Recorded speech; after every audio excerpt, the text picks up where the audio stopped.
action. We got a 2019 Alfa Romeo.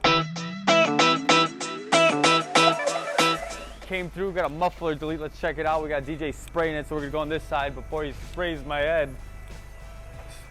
Left on the resonator here. We're stock all the way back. Hold up, I'm in it.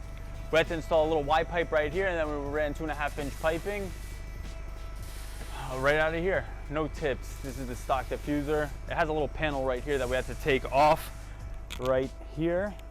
And this is the stock muffler. Again, like I always say, in case you want to bring back the car, it's a lease, you got to sell it. You just can't come back to the exhaust shop. You throw the muffler back on, and then it's good to go. All right, this shouldn't get too loud, but it will open up the car a little bit. Let's see how she sounds.